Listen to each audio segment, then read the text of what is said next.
Sri Gurubhyo Namaha. Good evening to all of you.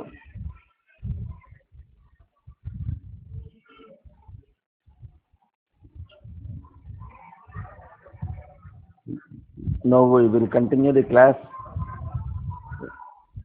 from the continuation of before last week's class, because last week we could not transmit it because of the defect in the internet system. Now we go to the lectures on homeopathic philosophy by Kent. Already we are reading the chapter of oversensitive patients.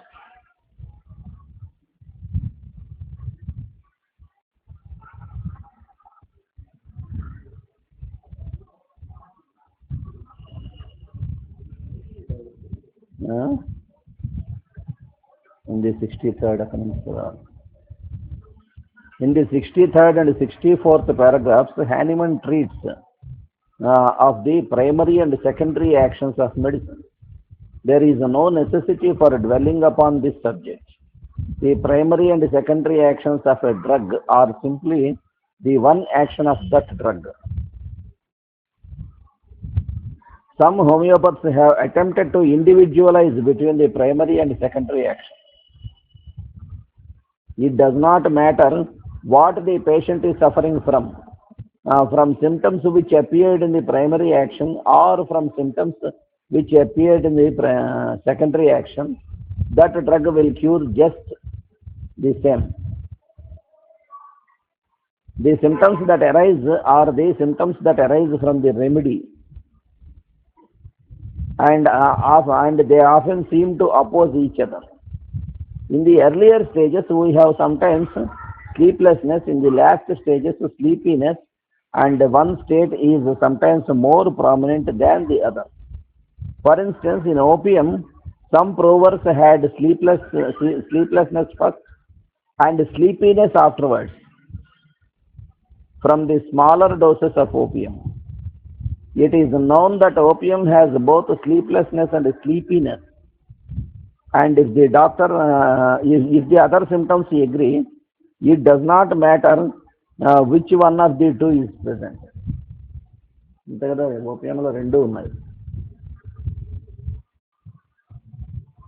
If opium is indicated by the general state of the patient, it will cure either of these conditions. And you need not stop to see if it produces one state in one place and the opposite in another. In some provers, opium produces diarrhea in the beginning, in others constipation. If I should take today a crude dose of opium, in 6 hours I would have a diarrhea that would last for several days and then be constipated for 6 weeks. To know that drugs have two actions is simply knowing the nature of the drug in general. So some remedies are having two types of opposite actions: constipation and diarrhea, sleepiness and sleeplessness. Temporary కాదు, ఆ ఒక్కదాని కోసం ఇప్పుడు మిగతా totality of symptoms మీద base చేసి ఈ పేషెంట్లో వీడికి స్లీపీనెస్ ఎక్కువ ఉంది కదా, నిద్రమత్తు ఎక్కువ ఉంది కదా, లేకపోతే నిద్ర లేదు కదా, ఈ ఒక్క దాన్ని బట్టి మిగతా సింటమ్స్ని బట్టి ఇండికేట్ అయినప్పుడు ఈ రెమెడీలో రెండు ఉన్నాయి. ఇప్పుడు ఫర్ ఎగ్జాంపుల్ మామూలుగా ఏమవుతుంది, ఓపియం మనం when we have given some tranquilizer, what happens? In its primary action, it produces sleep normally when it is dissimilar. So automatically the person gets to sleep. But in the secondary action, what happens? Even after taking the tranquilizer, sleep will not be there. So, but in homeopathic primary and secondary action, normally what he explains is, in the primary action, this natural disease will be cleared because of the production of the artificial disease, which is similar to natural disease.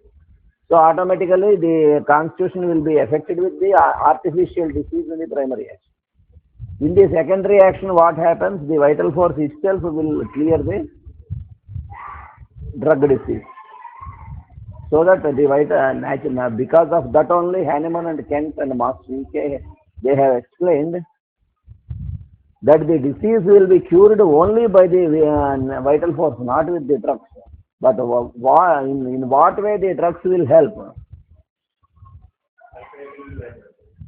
They will awaken the weakened vital force. That is possible only by administering similar remedies. Because of that only, the similar remedies are only capable of curing completely a disease.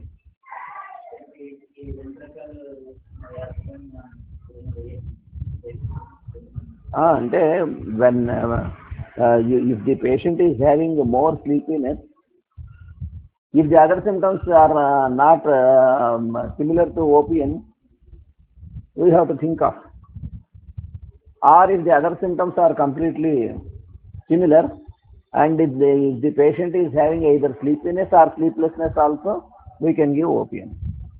Either constipation or diarrhea also, we can give OPN, because OPN will produce in some patients constipation, in some patients diarrhea.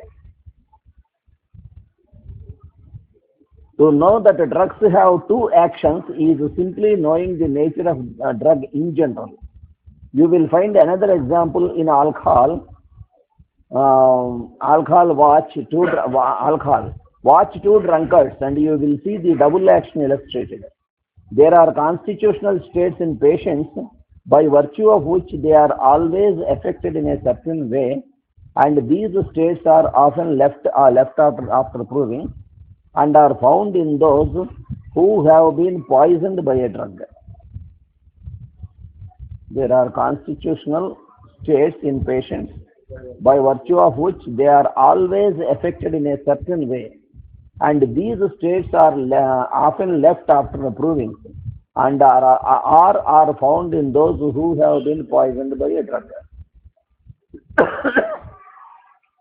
After completing the proving, the patient need not get cured of his previous health condition. When it is possible, if the proved remedy is similar to his constitution, then only he will be cured. All these patients will have alternating symptoms which will confuse the physician before he knows their constitutional state. It is an important thing to know the constitutional state of a patient before prescribing. So sometimes because of the alternating states, there will be a confusion in the condition of the constitutional condition of the patient. You will always be able to do better for your patients when you have all of their tendencies. Of course, in acute diseases, symptoms sometimes stand out so sharply that an acute remedy can be administered without reference to any constitutional state. Acute cognates can be established in almost any patient. For instance, the calcaria patient will need an acute cognate of calcaria when he is sick with acute symptoms. The acute symptoms fit into and are established and formed by the constitutional state of the patient.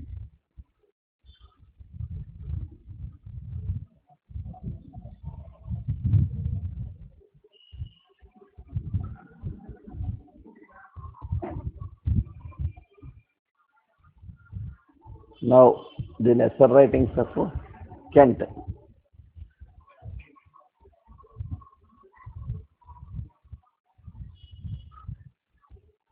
We are reading the chapter of the study of Arbitrary Medica.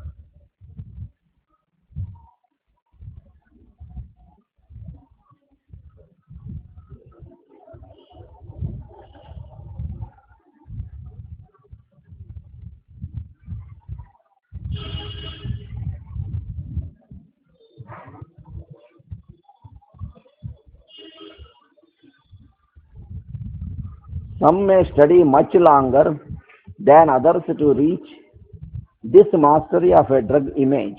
but study will bring out the picture in time. There are drugs that are largely proved, yet so badly proved that the true image has never been brought out. Even though they appear to be well proved, they will be in a confused state. The correct picture was not revealed. The same thing we go through, Kant explains in his lectures on Materia Medica when he is explaining about Tuja. He says the mental condition of Tuja is not clearly, did not come out because of the confusion in proving. So Tuja needs reproving, he says.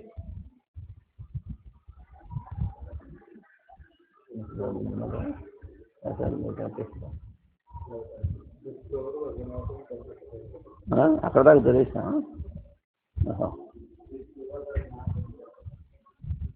So this we have already finished.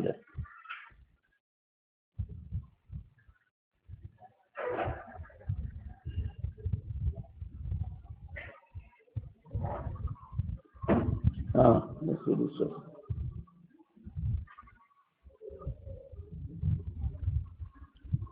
This prover was not in perfect health, I am willing to say, in answer to the proper question. She was a very nervous person, extremely sensitive, and a subject of many nervous symptoms. This must of course greatly impair the value of the proving in the eyes of many. A singular fact that I want fully stated here is the symptoms of the prover were entirely new and ran their course as an acute miasm should have done, completely subduing all the symptoms peculiar to the prover, with exceptions mentioned. And when the proving of drug symptoms departed, all her old symptoms came back. So in one prover, all her original symptoms, they have subsided and suspended as long as the proving was conducted. After completing the proving, again the original symptoms came back. This shows that she was not proving a similar, that it was not a homeopathic aggravation, but that it was a genuine proving. The proving of leucosis was so clear that Dr. B. Finke and Dr. P. P. Wells have made remarks on it to the effect that there can be no doubt about the genuineness of the proving, that the proving suspended the old symptoms of the prover is the proper thing, and what is constantly observed when scarlet fever or measles or smallpox run their course, and as all know, the symptoms come back after the acute disease has run its course, as the same thing which was explained in dissimilar diseases in organon. It may be gleaned that a proving may suppress a given sickness. That is just what happened in this most wonderful proving, and is just what happens in some of our best proving. If this be true, it must refute the idea that no value can attach to provings on persons not perfectly healthy. No one denies that healthy men and women are the proper provers. Neither it is true that provings on sick persons may not have a high value. Another grand lesson is found in the proving, viz. that highly dynamized medicines are capable of suppressing the symptoms of natural diseases and implanting themselves instead. Another warning to the beginner that he may not be too hasty in giving medicine to sensitive nervous patients. You should not give directly a deep remedy in very higher potency. You should be very careful. In presenting this proving as it comes from the pen of the prover, it is my purpose only to say for it, it must stand or fall on its own worth as a proving made to throw light on the great pathogenesis of leucosis. Now he is discussing about the proving of legacies from the provers. Legacies. Mrs. H.W.A. Proving of legacies 10M. Beginning February 14th, 1887. A very nervous little woman who has never been very sick but always very sensitive to the surrounding atmosphere so that she proves everything that she breathes.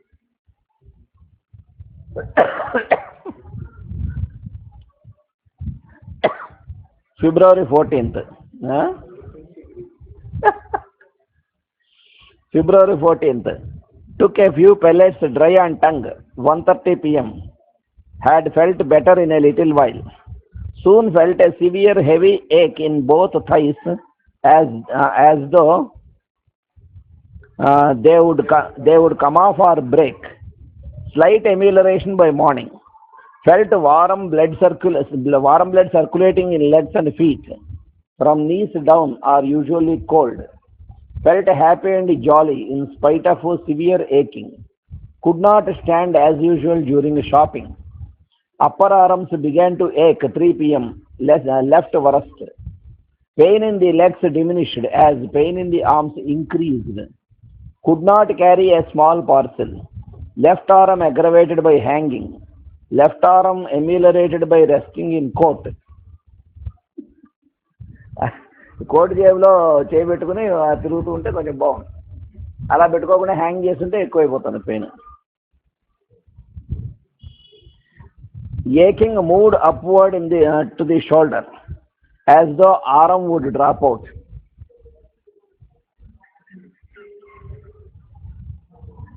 Aching extending under scapula. Subsided into an uneasy ache after 5 p.m. Weight diminished. Was told I look pale. During evening had to rest the left leg on chair and take off the shoe. Elevation relieved the leg, but left arm began to ache. Aching pain again went under scapula and posterior left lung. Could not lie on right side because of drying sensation around the heart. Lying on left side aggravates pain in arm, shoulder, lung and heart.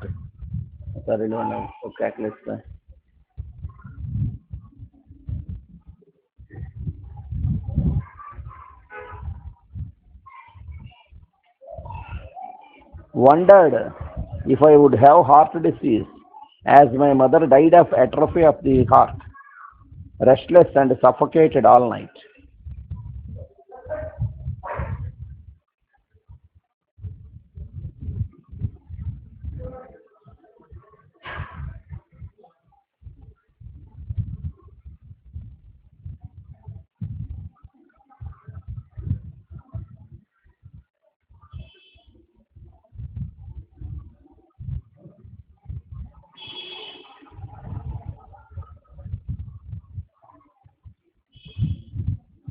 February 16th.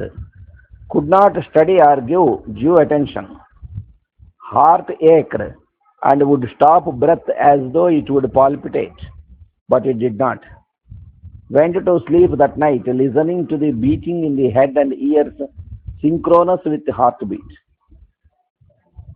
February 17th. Aching of entire left side from crest of ilium to first rib. Aching under both scapulae left the worst. Upper arm so heavy, could hardly raise it. Sensation in arm as if it were pulled. Intense aching between heart and scapulae, and was afraid to stir or breathe, and would rise and lower the shoulder to get relief. Slight palpitation and pain in apex. February 18th. Pain in apex followed by palpitation. Afraid someone would see and speak of the anxiety. Could hardly hold anything, would slip out of my hands. Feared the increasing palpitation which aroused me frequently in the night. Dreamed of riding in a strong wind which took my breath. Dreamed of riding on horseback. Going swiftly through the air gave me a sinking feeling in the stomach and left thorax. Waked, holding my breath. Desire to unfasten dress from sternum to waistline. Could not study in evening. Hated everything, books, paper, pencil, lectures and medicine. Felt like squirming. Squirming and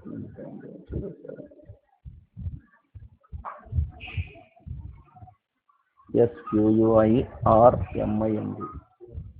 Squirming.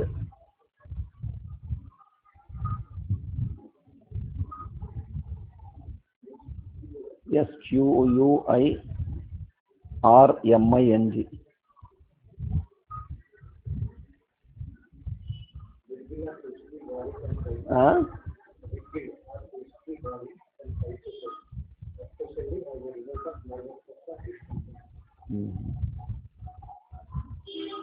Felt like squirming has often come on since I began taking the drug. Afraid to go to sleep after retiring. Put hand on heart to watch its beating. Could rest comfortably upon left side with hand upon heart, so slept.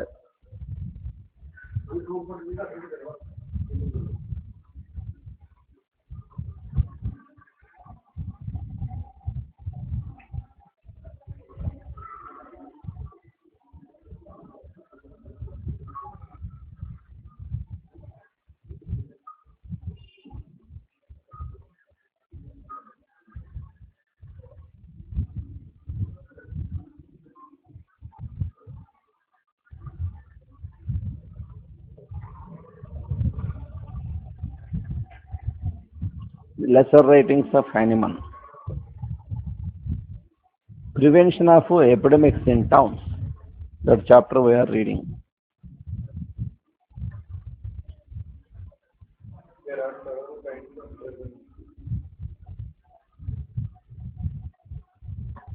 There are several kinds of prisons. I shall here allude only to those where the imprisonment is for life and to those goals where prisoners guilty of capital crimes are kept until the termination of their trial, often for several years, the visitation or inspection of which is not unfrequently the cause of infectious diseases. Even when the prisoners themselves have not been ill of such fevers, their exhalations, their breath, and the miasm lurking about their dirty clothes have often occasioned malignant fatal fevers. Haysham, Pringle, Zimmerman, Sarkon, and Ledsom adduce a number of cases of this kind. Now, as in the true spirit of laws that are free from all barbarity, even the punishment of death should have and can have no other aim than to render an incorrigible criminal innocuous and to remove him from human society. What else can both these kinds of imprisonment be than rendering the prisoner harmless in the former case of life, in the latter for a certain time pending the duration of the trial? None but Syracusan tyrants could dream of uniting a more inhuman object with such prisons. If then the goal even for capital offenders can and ought to be nothing but a means of depriving them of the opportunity of injuring society, in that case every torture that is unnecessarily inflicted on them when thus in custody is a crime on the part of the police. అంతే కదా వాళ్ళలో decide చేసి కరెక్ట్గా దాన్ని బట్టి వాళ్ళని ప్రిజన్లో పెట్టినప్పుడు రెండు రకాలుగా వాడు ఒకటేంటంటే వీడికి అవకాశం ఇవ్వకుండా వీడిని మిగతా వాళ్ళ నుంచి దూరం చేసేసి వీడు చేసేటువంటి క్రైమ్కి అవకాశం లేకుండా చేయడం ఒకటి. అలాగే వాడిని అలాగా సపరేట్ చేసేసి వాడిని దానికి కావాల్సిన పనిష్మెంట్ వరకు మాత్రం అది కరెక్ట్గా ప్రూవ్ అవ్వకుండా చేస్తే పోలీస్ సైడ్ అనేటువంటిది వీడు అఫెన్స్ అనేటువంటి చేసి అంటే ఇప్పుడు జరుగుతున్నవి ఇవి. అప్పుడు కూడా I only allude here to the pain inflicted on them by unhealthy disease producing prison. అలాంటి prisonsలో పెట్టడం అండి. In order to avoid this, prisons should never be raised less than 4 feet above the ground.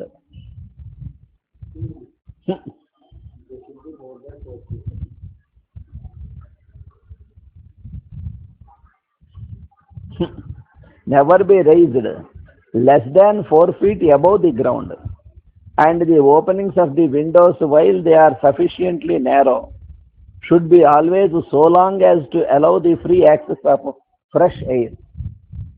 పెద్ద కిటికీలు narrow పెట్టమన్నాడు. Air బాగా వస్తుంది, ఎవడో ఏం చేయడానికి వీల్లేదు. ఎక్కడెక్కడి నుంచి అలా ఇచ్చాడో మరి, లేకపోతే వాళ్ళు ఎఫెక్ట్ అవుతారు, వాళ్ళ ద్వారా మిగతా వాళ్ళు కూడా ఇటువంటి వాటికి. Where 2 windows opposite each other cannot be obtained, which is the best plan. 2 Windows opposite Windows ఉంటే ఎయిర్ సర్క్యులేషన్ బాగుంటుంది కదా, అందుకే అలా పెడతాం. అది పాసిబుల్ కానప్పుడు కూడా ఏం చేయాలో చెబుతున్నాడు. There ought to be at least 3 windows for each small cell.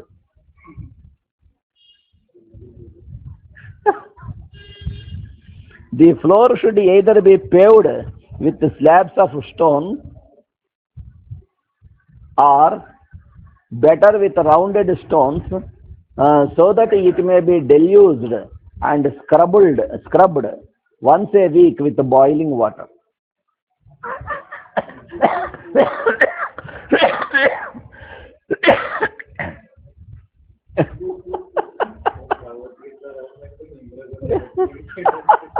ప్రతి విషయమును.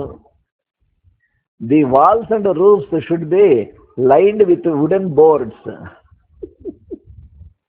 like the peasants' houses, in order to allow of their being also washed with hot water, as is customary with the country people. The exhalation from these wretched creatures that constantly tends to decomposition, and the animal poison developed from their breath, whereby the air of their narrow cells is deteriorated, attaches itself in great quantity to the walls of the goals, and in course of time degenerates into pestilential miasm. By the process above described, it is removed and washed away by the boiling water. అవన్నీ చూసే పాపం ఏం రాశారు.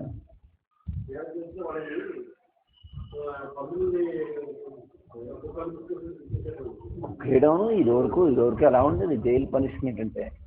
ఇప్పుడంటే రాజయోగం, జైల్లో ఉన్నవాడికి ఇంకా కొంతకాలం ఉంచితే బాగున్నట్టుగా విఐపీస్ అందరికి. మిగతా వాళ్ళకి కూడా పర్వాలే, అప్పుడమే కంపేర్ చేస్తారు.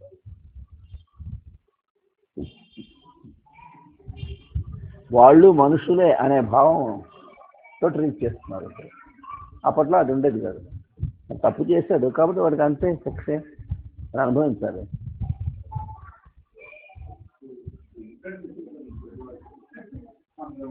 By these means, these dismal habitations are at all events rendered dry residences, and the cachexia and tumors so frequently met with in such as have undergone a long imprisonment are in a great measure prevented.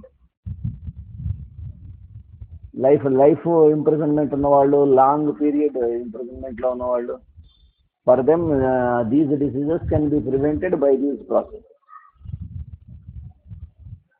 If it were possible to construct an air hole for the purpose of carrying of the deteriorated vapors into the open air, gaols would thereby lose much of their dangerous aptitude to generate pests. The prisoner should have at least once a week a bundle of fresh straw for his bed. His bed cover, together with his clothes and linen, should be washed at least once a week in hot water. He himself should be forced, before putting on his clean clothes, to wash his body all over. His chamber utensil should be emptied daily and rinsed out with boiling water. He should be allowed to walk about in the open air at least once a week for at least an hour at a time. When he is removed from prison, his cell must be prepared for the reception of future prisoners by washing anew the floor, the walls and the roof with hot water, and by placing a small stove in it, a funnel of which goes out at the window. With this, the cell is to be heated very highly, so that the heat shall almost take away one's breath up to 120 ream. And then the stove should be again removed, supposing it is not allowed to have one in the cell. If not, an iron tube communicating with the open air should open in the floor of the cell, passing in winter through a heated stove, in order to conduct in a supply of fresh warm air. First book of them. Yeah. It is a great cruelty to shut up many prisoners together without allowing at least 500 cubic feet of space and air for each. ఒకరికి మధ్యన ఆ మాత్రం చోటు గాలి కోసం అవి ఉంచకుండా చేయడం అనేది చాలా హారబుల్ థింగ్ అంటున్నాడు. If this be not allowed, the better ones among the prisoners are exposed to much annoyance by the bad behavior of the worse ones, and it is incredible the rapidity with which the most destructive of all animal poisons, the virus of the most fatal pestilence, is generated. Police authorities, be humane. మనుషుల ప్రవర్తించబెట్టుబడి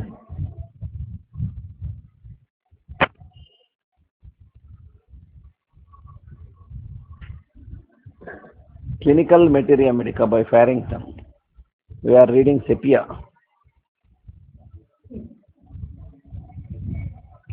Next is today.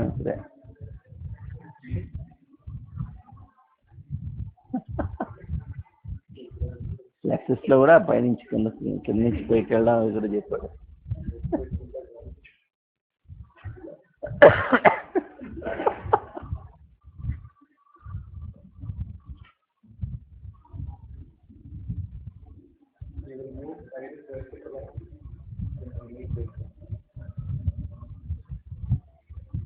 You will use iris versicolor in hemicrania when the attack begins with blurring of sight, and the paroxysms are attended with sour, watery vomiting. Adi mukhyam. Iris lo sour, watery vomiting. Iris versicolor common ga asalu almost as a routine common remedy ga paniకొచ్చేది pancreatitis, pancreatic cysts, pancreatic ఇది stone pancreas లో క్యాలికస్ అవి ఉన్నప్పుడు వాటిలో బాగా విపరీతమైన pain వస్తుంది. ఈ సవర్ vomitings, acidity ఇవన్నీ కూడా ఉంటాయి, విపరీతమైన పెయిన్ ఉంది. వాటిల్లో ఐరిస్ వెర్సికోలార్ చాలా బాగా పనిచేస్తుంది. మదర్ టించర్ 6 లో డైలీ డోసెస్ ఇస్తే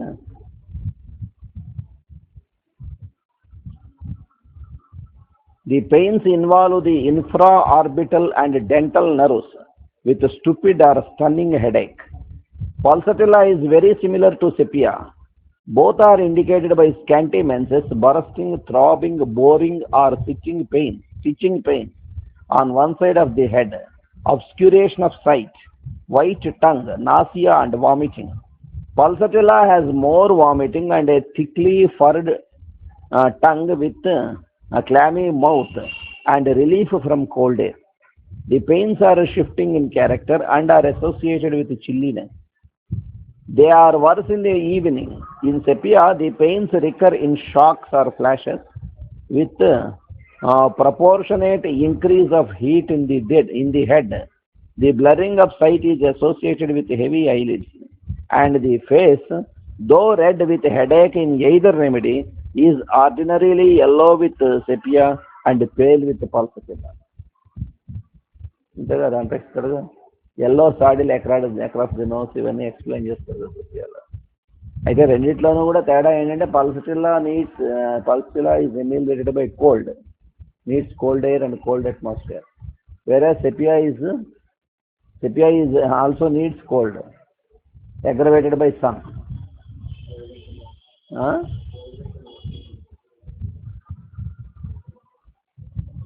Naxwamika is more suited to men than is sepia. It cures a drawing, aching feeling as of a nail driven into the head, or as if the brain were dashed to pieces. The face is pale sallow on a red ground.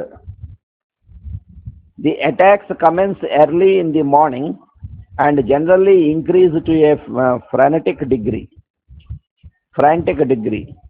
As under sepia, the exciting causes may be hemorrhoids, abdominal plethora, or brain fatigue. In general, however, the two drugs are very different. Sepia. Arsenic will cause a throbbing, stupefying headache over the left eye. In this particular, it resembles sepia, but the prostration and restlessness of the two drugs are very different, as it is also the intensity of the angry irritability, even to swearing, which arsenic induces. The arsenic headache exceptionally derives a temporary relief from the application of cold water to the head. Theridion has, more accurately speaking, flickering before the eyes, then blurring. The nausea of this remedy is made worse by closing the eyes and also by noise. The effect of noise is more intense than in sepia. In Theridion, when the person gets headache, most frequently the headache will be left-sided. And also it is highly aggravated by sound. With any little sound also the headache will be aggravated. With any little light also it will be aggravated.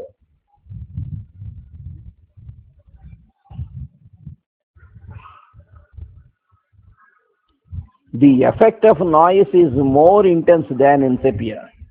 It seems to intensify the pains and as it were penetrates to the teeth. So sensitive are the nerves of this sort of vibration. Silesia may be needed after any unwanted exertion if moderate. The pains excite nausea and fainting and are followed by obscuration of vision. Sepia is very useful in the diseases of the eyes. You will find it indicated in asthenopia attending uterine diseases. You may differentiate sepia from other remedies by the time of its aggravation, the patient generally being worse in the evening. In the morning and afternoon, she is quite free from symptoms.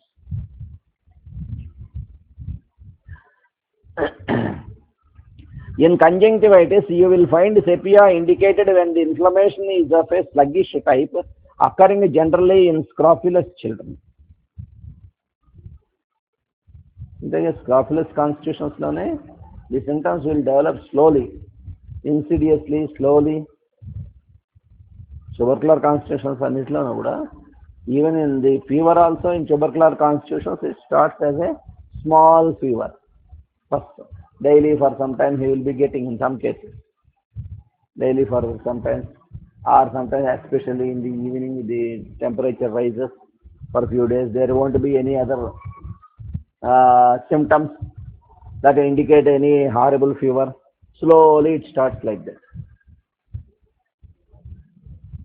In the beginning, even though we advise the patient to get a test, nothing will appear.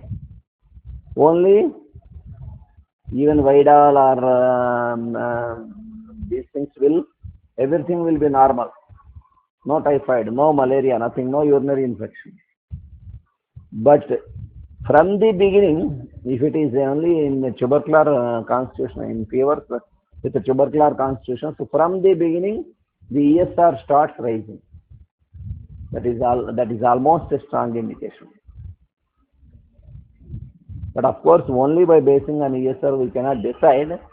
But in these fevers, definitely the ESR starts increasing. Every time it will increase. Every time it will increase. Whenever you advise the patient to go for blood test.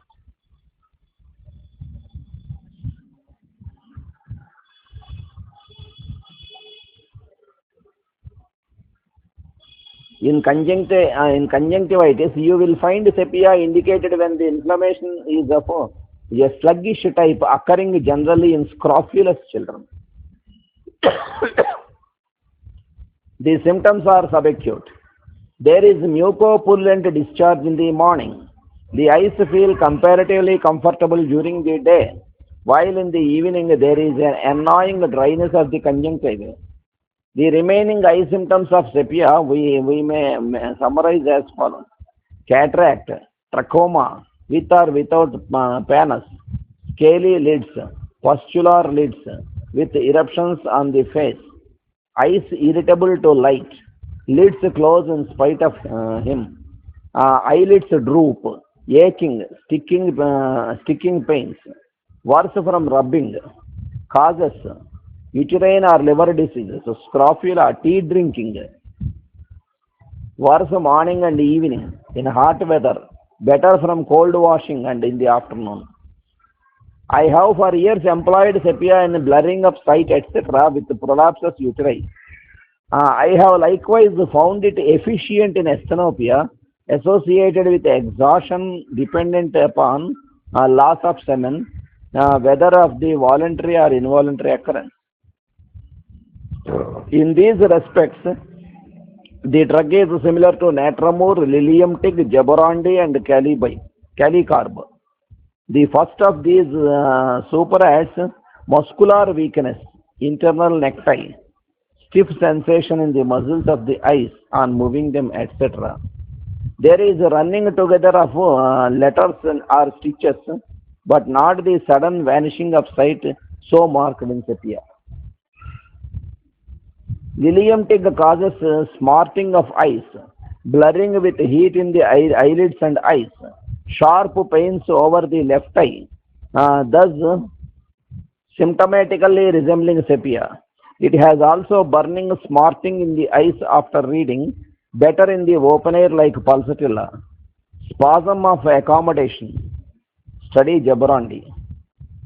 Cyclamen and pulsatilla may also be considered with sepia in sudden vanishing of sight, the first with profuse and dark menses, the second with scanty dark flow.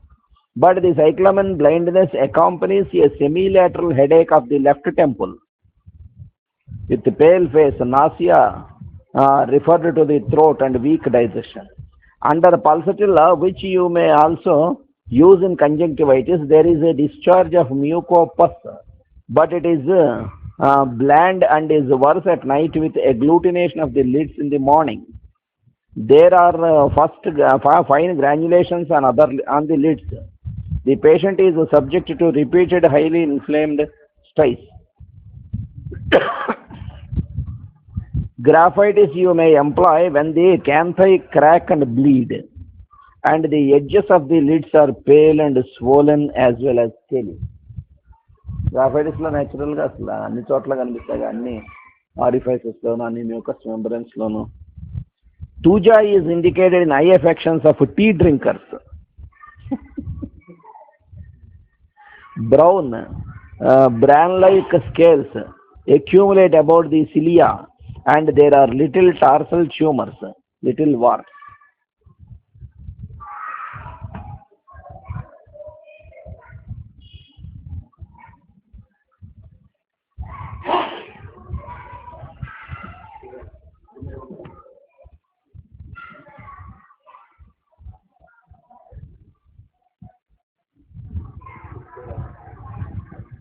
Kerchief దగ్గర ఉంచుకోండి బాబు గారు. ఇలా వచ్చినప్పుడు పెడితే పడవుతుంది. అది కింద పక్క వాళ్ళ మీద.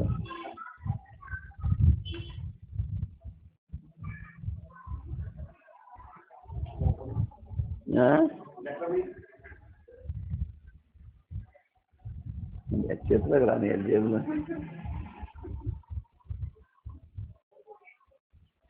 Now we go through, we were reading about the preface.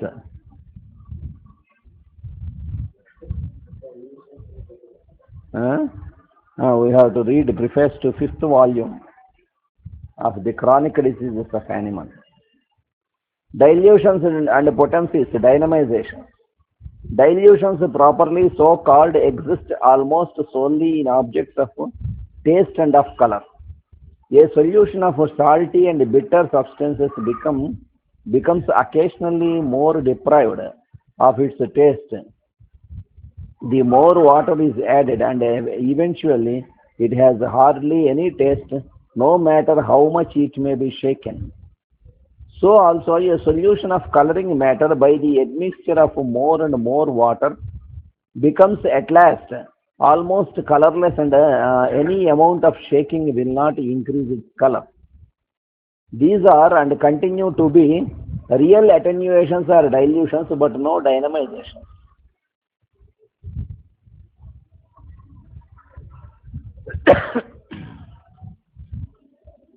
Homeopathic dynamizations are processes by which the medicinal properties which are latent in the natural substances while in their crude state become aroused and then become enabled to act in an acute, in an almost spiritual manner on our life, that is on our sensible and irritable fiber.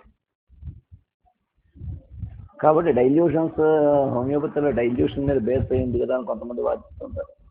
Dilution ఒకటే కాదు, dilution and dynamisation. అది ఎవడన్నా వాదిస్తే చెప్పాలి. Dynamisation అంటే దాంట్లో ఉన్నటువంటి హిడెన్గా ఉన్నటువంటి properties అన్నింటినీ బయటికి లాగడం, curative properties.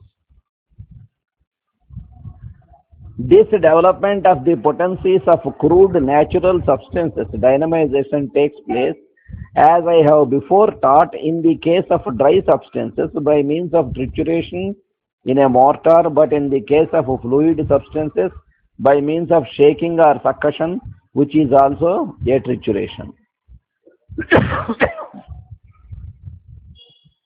These preparations cannot be simply designated as dilutions, although every preparation of this kind, in order that it may be raised to a higher potency, that is, in order that the medicinal properties still latent within it may be yet further awakened and developed, must first undergo a further attenuation, in order that the trituration or succussion may enter still further into very essence of the medicinal substance, and may thus also liberate and expose the more subtle part of the medicinal powers that lie hidden more deeply, which could not be affected by any movement of trituration, any amount of trituration and succussion of the substances in their concentrated form. We frequently read in homeopathic books that in the case of one or another person in a certain case of disease, some high dilution, dynamization of a medicine was of no use at all, but a lower potency proved effectual, but others have seen more success from higher potency. But no one in such cases investigates the cause of the great difference of these effects. Great difference of these effects. Difference ఏమవుతుంది? Indifference ఎలా అవుతుంది?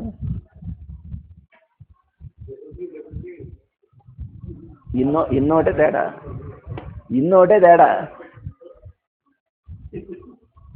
ఆ ఇన్ని లోపలికి రానిస్తే indifference, దాన్ని out side ఉంచితే difference. Next గారు drama రాశారులే, స్వయంవరం అని డ్రామా రాసినప్పుడు దాంట్లో వాడు అంటాడు, దీనికి దానికి మధ్య పెద్ద డిఫికల్ట్ ఏముందిరా, డిఫరెన్స్ ఏముందండి, నాకు డిఫరెన్స్కి డిఫికల్ట్ అంటాడు. వాడేదో చెబుతాడు, వీడేదో చెబుతాడు. మీరు కోపం వచ్చి దీనికి దానికే మంచి పెద్ద డిఫికల్ట్ లేదురా అంటాడు. అంటే డిఫరెన్స్ లేదురా అని చెప్పడానికి. అండర్స్టాండింగ్ బాగుండాలిరా అంటాడు. అండర్స్టాండింగే కదరా, అప్పర్ స్టాండింగ్ కూడా ఉండాలంటాడు వీడు.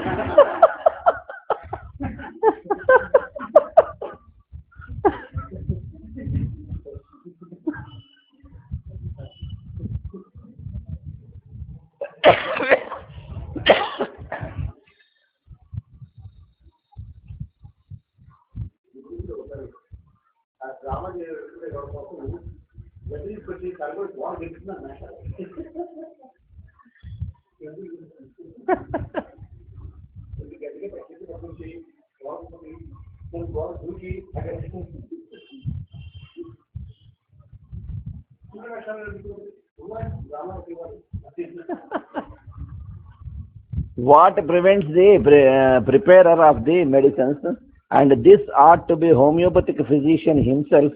He himself ought to forge and wet the arms with which to fight the diseases. What prevents him in preparing a potency from giving 10, 20, 50 and more successive strokes against a somewhat hard elastic body to every vial containing 1 drop of the lower potency with 99 drops of alcohol so as to obtain strong potencies?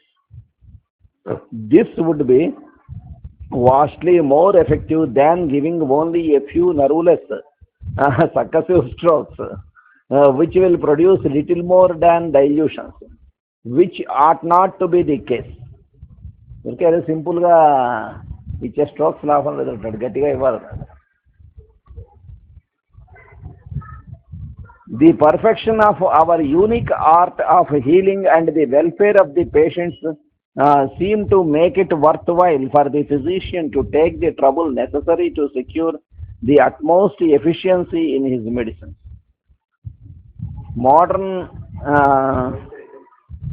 Modern wiseacres have even sneered at the 30th potency and would only use the lower, less developed and more massive preparations in larger doses, whereby they have been, however, unable to effect all that our art can accomplish. 30 potency కూడా ఎక్కువే అని చెప్పి ఇంకా తక్కువే చేయడం.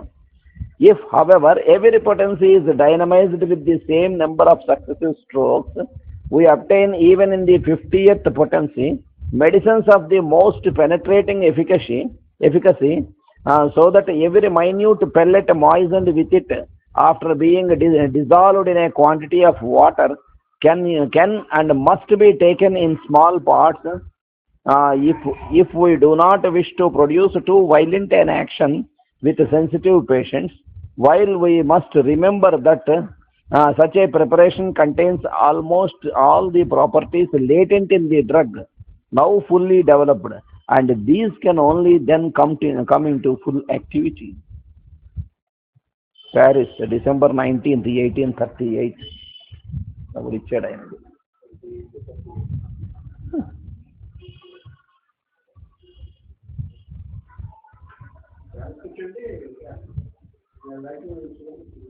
(1838) 1843 కదా. 1755 to 1843.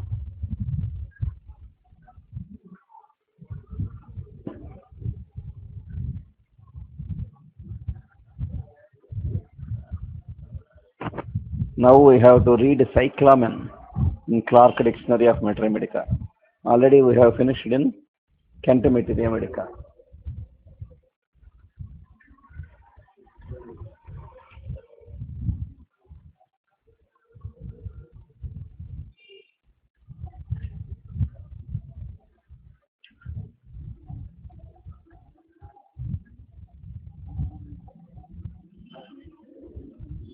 Hmm? 45, 50.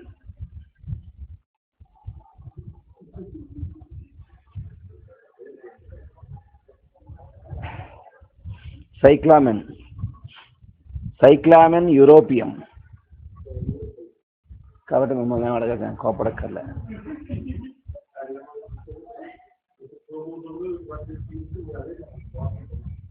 సౌ bread, numerical order, Primulaceae. ఇచ్చారమ్మా. Tincture of the root gathered in spring.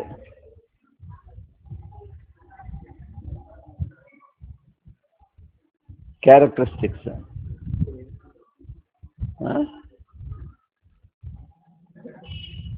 Cyclamen has a traditional reputation as a remedy for affections of the uterus and appendage. The latter provings have demonstrated the correctness of this. It is in many ways analogous to pulsatilla, from which it differs mainly in having no amelioration from open air and in not having thirstiessness as so frequent an accompaniment of other conditions. It is suited to the phlegmatic temperament, blonde leucophlegmatic subjects with chlorotic conditions, disinclined for labor and easily fatigued. Special senses enfeebled or their functions suspended. Debility, torpidity of mind and body, dullness of senses, flickering before the eyes, squint, especially in connection with menstrual irregularities or fever. After convulsions, convergent squint, left eye drawn inwards, amblyopia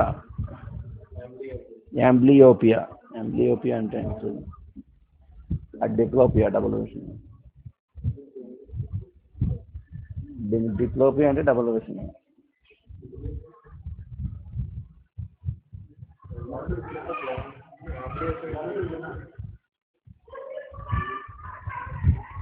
amblyopia మూడు ఇచ్చాడు. Amblyopia అంతే. Amblyopia, diplopia, హెమియోపియా మూడు ఉన్నాయి. హెమియోపియా,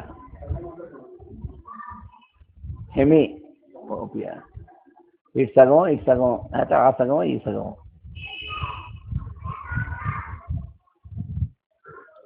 Many digestive disturbances.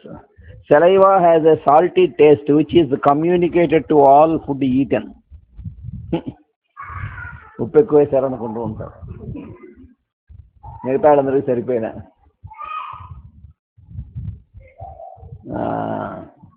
స్టానం మెటాలికం అయితే sweetness, నోరంతా మంచి తీయగా ఉంటుంది.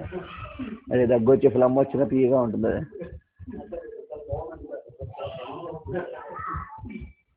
చాలా dangerous. After eating but little, satiety, aversion to food with nausea in palate and thirst, desire for lemonade, aversion to bread, butter, meat, fat, beer and ordinary food, craving for inedible things, for sardines, frequent vomiting in morning, hiccough is very marked, hiccough during pregnancy, prostatic troubles with stitches and pressure, urgency to stool and maturation, menstruation too early with some relief of melancholy mood and heaviness of feet, scanty or suppressed menstruation with headache and vertigo, during pregnancy hiccough, loathing and nausea in mouth and throat, complaints after weaning, pressing, drawing or tearing pains at parts where bones lie near surface, chilliness, itching leaves a numb sensation, chilblains, itching and pricking aggravate at night in bed. Edher of Vienna has given the best account of this remedy. Hahnemann proved it on males only, eliciting as leading symptoms stupor, sluggish memory, vertigo, dull preceding headache, obscured sight, dilated pupils, drawing pains in neck and teeth, nausea, erectation, disgust for food, hiccough following soon after dinner, stitching, pinching pains in abdomen, flatulence and pressure to urinate. oppression of chest, pressing pain in chest, drawing and stitching pain in back, sawing pressure, drawing and stitching in extremities, prostration and itching, moroseness, sleepiness, lassitude, troubled, heavy dreams, chillness of whole body alternating with heat, thirstlessness, disinclination for work or conversation, great dejection and melancholy, at times joyous sensations with lively fantasies. The Vienna provings corroborated these, but including both sexes also elicited symptoms in the female sexual sphere. Menstruation more copious, more frequent, too early, with severe abdominal pain, accompanied with labor-like pains, flow excessive, black, lumpy, recommencement of menses after protracted cessation, clinical. Eidhar's clinical experience illustrates in a remarkable way cyclamen's sphere of action. His cases include 4 of chlorosis, 9 of retarded and scanty menstruation, 18 of complications with vertigo and headache accompanying scanty menses, 2 of diplopia, 1 of strabismus. In number of cases, cyclamen developed ocular symptoms in the patients in 15x and 3x. In one instance, a higher potency of the same remedy antidoted this effect. 3x అవి ఇచ్చినప్పుడు ఈ రకమైనటువంటి high symptoms వస్తే next potency higher potency ఇస్తే అవి he found the remedy especially suited to blonde leucophlegmatic subjects, but one of the cured was a Jewess and was presumably not a blonde. అదే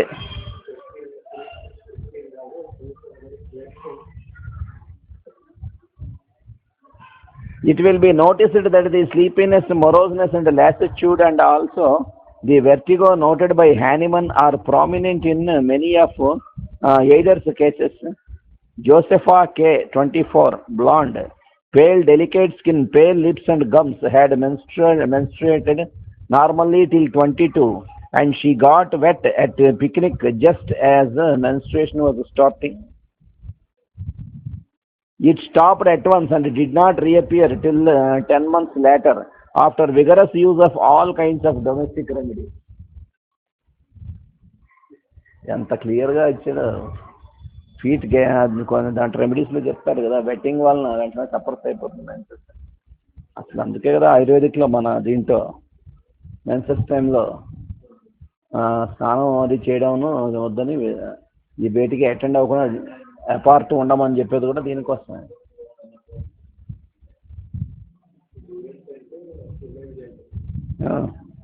జ్యూస్లో female జ్యూయస్. Now the periods were accompanied by terrible abdominal labor-like pains lasting 11 hours. Menses recurred every 2 or 4 months, always with the pains starting from sacrum, extending along both sides of abdomen to pelvis. They were periodical, every 1, 2 or 5 minutes, during which time there was no flow. The blood appearing after these attacks was somewhat watery. Other symptoms were eyelids slightly edematous, pressing pain in forehead, vertigo frequently changing into syncope, chilliness of whole body, disturbed, unrefreshed sleep interspersed with terrible dreams, continued loathing for meat, longing for salt fish, frequent vomiting in morning.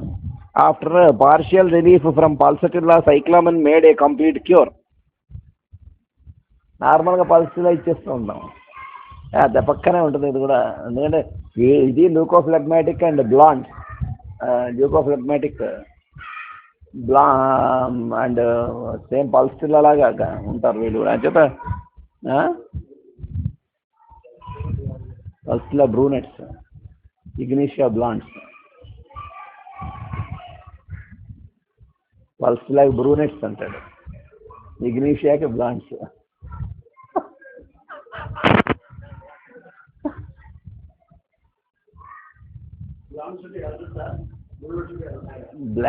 బ్లాండ్స్ అంటే కొంచెం సన్నగా బక్కపలసగా sensitive skin కొంచెం కలర్లో ఉంటారు, white colour లేకపోతే కొంచెం చామన్ చాయ్ కన్నా బాగా కలర్లో ఉంటారు.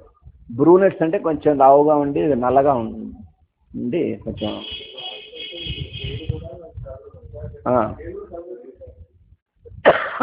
హెయిర్ కూడాను.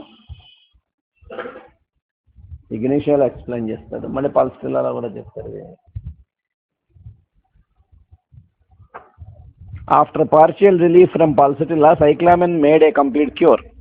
The ocular symptoms which developed were remarkable.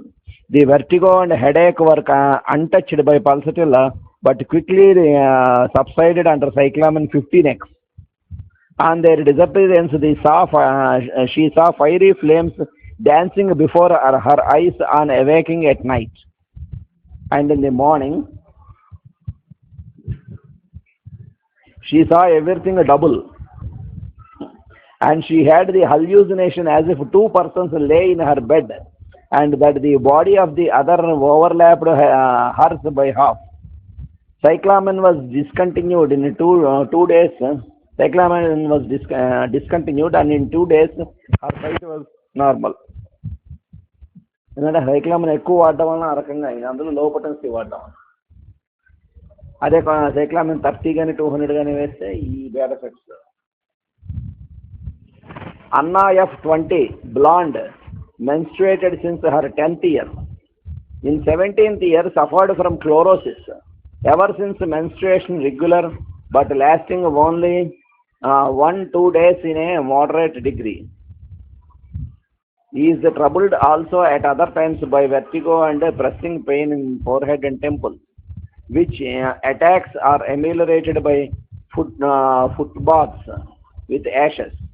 Appetite poor, little thirst, stool regular, sleeps too long, always sleepy, is of dejected mood, morose, all movements as well as speech, languid, palpitation.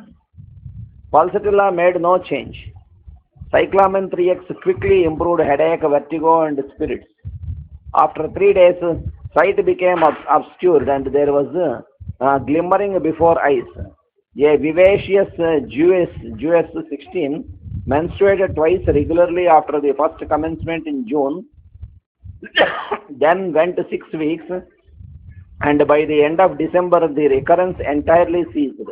She lost spirits, sought seclusion, was offended by very trifles. Her usual work was distasteful to her, and she could not be prevailed upon to leave the house for a walk. She would sleep unusually long in the morning. The hitherto blooming girl had become pale, anemic, with swollen eyelids, lips and gums pale, heart turbulent. She complained chiefly of great lassitude, compelling her to rest frequently on going upstairs, palpitation without cause. She was apprehensive, had a feeling as if all the rooms were too small, and yet would not leave the house. All pastimes rejected, was only content with when she could seclude herself and sit down and weep. During the forenoon, often had pressing pains in forehead with vertigo, appetite poor, stool sluggish. March 14th, cyclamen 15x was prescribed. After several weeks, the headache and vertigo had become less severe, and the attacks less frequent. అది ఇచ్చిన చాలా వారాలకి అదే potential అయితే తొందరగా వచ్చేది. ఏ 30 or 200 అయితే వెంటనే relief వచ్చిండదు. April 19th, the period set in, and with its flow, headache and vertigo left her completely. May 15th, menstruation recurred rather copiously, and the patient was well. 2 cases of pulmonary catarrh were cured. Both had pressing headache and vertigo, and 1 scanty menses as well. The following case of hemicrania was cured. Teresa F. 37 had menstruated sparingly and irregularly, often at 2 or 3 months intervals. For 4 years, suffered from violent headache affecting the right side of the head and face, coming every 8 to 14 days, spells lasting 12 to 36 hours. During menstruation, the attacks were extra severe. Patient was emaciated, skin, gums and lips pale, right eye closed owing to cramps in eyelids. When forcibly opened, a stream of hot tears gushed out. Otherwise, the eye was normal. Under cyclamen 3, the symptoms diminished, but there appeared glittering sparks before the eyes, and these remained after all symptoms of headache had gone. Cyclamen was given persistently. The periods became regular and rather copious, and the headache entirely ceased. Another case in a wet nurse who had just weaned her baby, presenting unceasing, violent, stitching pain in temporal region, extending to vertex, throbbing temporal arteries. Belladonna diminished the pain, but vertigo came on. ఆ throbbing ఉంది కదా అని చెప్పి belladonna ఇస్తే తగ్గింది కానీ under cyclamen 3x, headache and vertigo disappeared altogether, but the patient complained of her sight having become so weak that she did not dare to walk alone. This passed off when the medicine was discontinued and her headache did not recur. Cyclamen 15x cured a boy of violent squinting. 6 months before, he had a fall from a table. Convulsions followed, and after the second attack, the squinting came on. Arnica was given, and the convulsions did not recur, but the squinting remained. Cyclamen 15x was given, and after a few weeks, the squint entirely disappeared. Varumb cured a case of squint in Coachman with cyclamen. Acute rheumatism with retrosection of menses was also cured by Eider. His last case was remarkable and important. Teresa P. 30 of short, robust stature had never been ill till 10 years previously. At that time, without apparent infection, an eruption appeared over her whole body with terrible itching.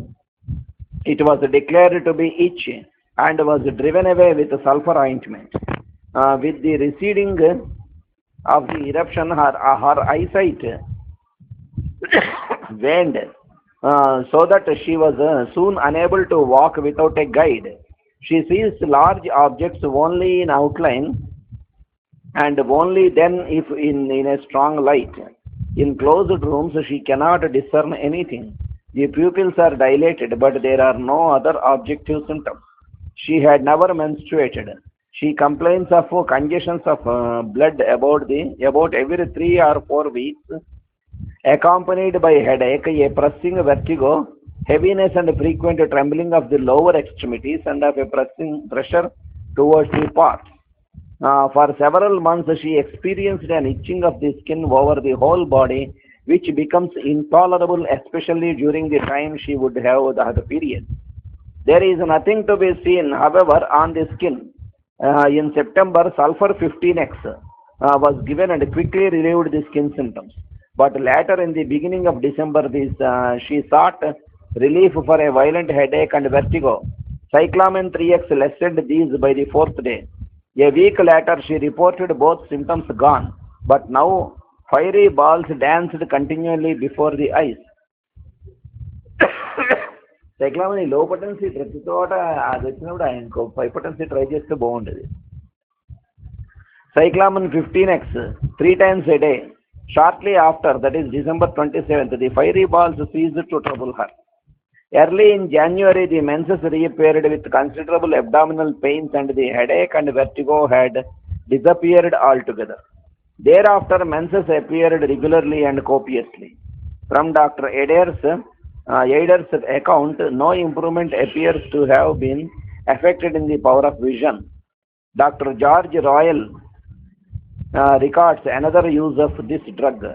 A medical man had suffered from soreness of the heel for over 3 months.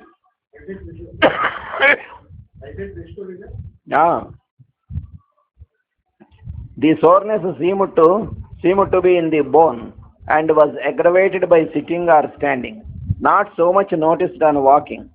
Roostok's Calibyke and phosphoric acid had done no good. Cyclamen 30 cured in a week.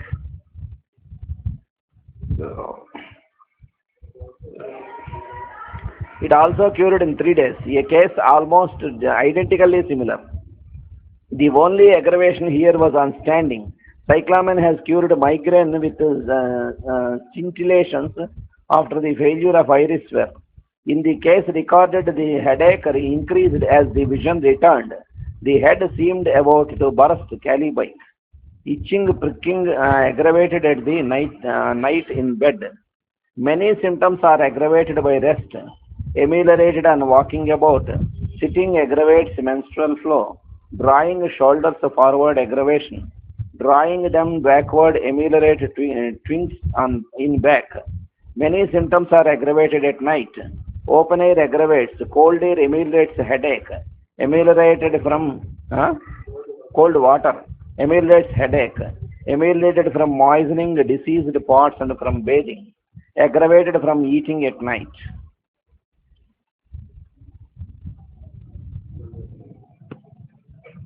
So this is for today.